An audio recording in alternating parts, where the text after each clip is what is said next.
problem. It has been a problem for a long time, and it's the same way over in the Senate. I'm not sure when the rule was changed. It may have been there for a long time.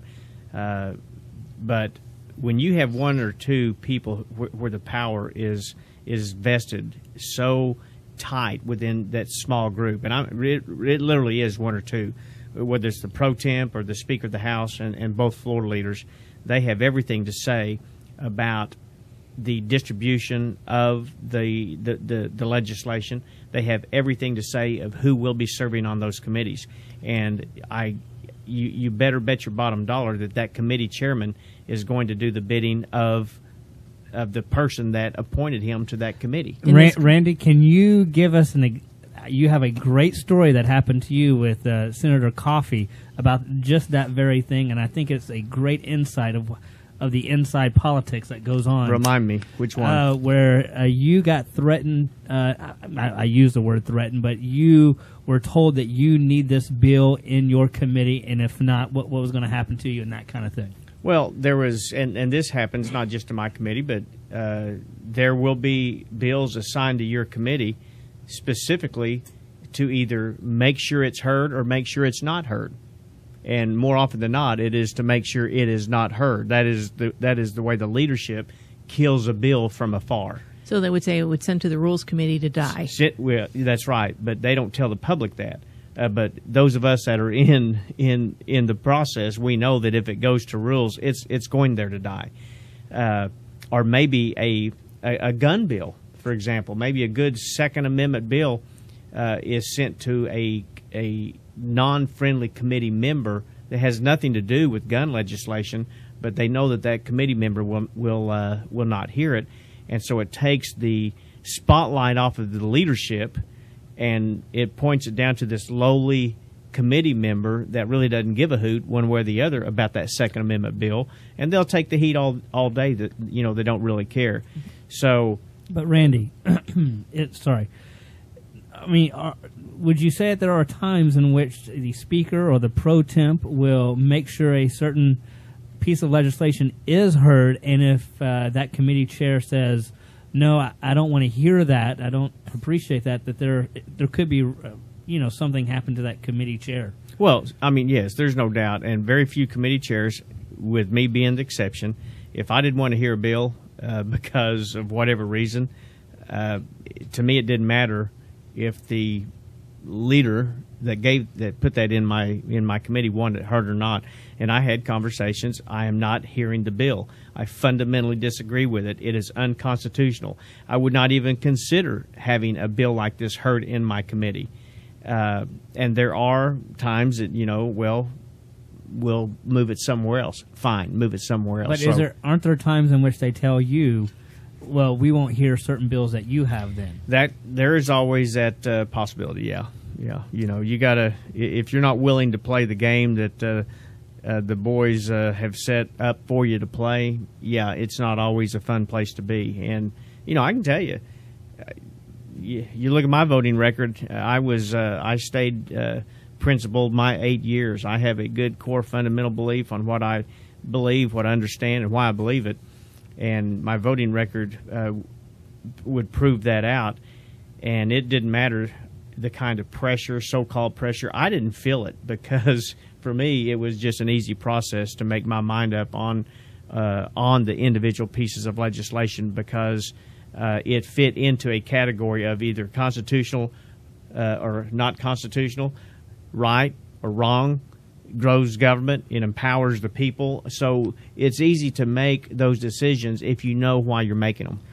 One of the things that I noticed when we started lobbying in 2006, as a regular citizen, started going up there, and OK Safe started going, and other groups were there, is that I did not realize that the state agencies themselves were lobbying, and that how the Department of Public Safety and law enforcement was actually up there as a threat, and it was almost intimidating. I mean, these are the guys that carry the guns, right. But and they also enforced the law, but they did have a somewhat intimidating presence there. But it was also an eye opener, is that in a way they were controlling the process they were actually controlling what bills got out of public safety committees. Mm-hmm.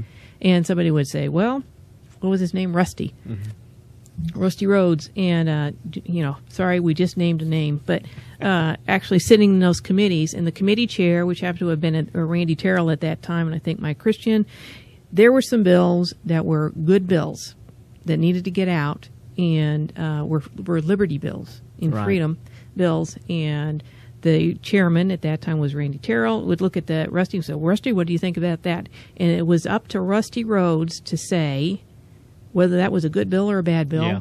And bending on him, who's an unelected official, that guy determined what bill got out of that committee. Yeah, and that's a problem because right now there are too many agencies that basically try and run the legislature, and that is not the function of any agency.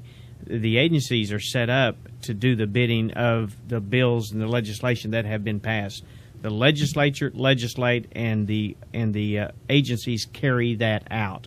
It is not their responsibility to try and direct and promote public policy one way or the other. Well, we saw that was the opposite was taking place.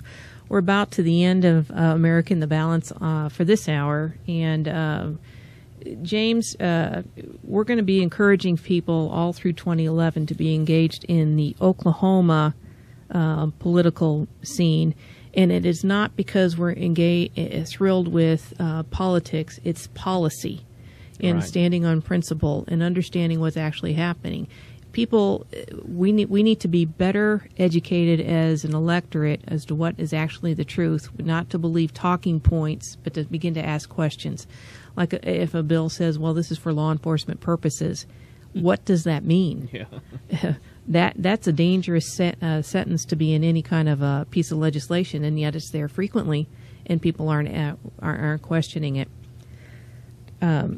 We've got just about 2 minutes left, and again, want to remind people go to the OK Safe website, ok-safe.com. If you go to the front page, there's going to be a notification there or details about 2 upcoming training sessions in Oklahoma.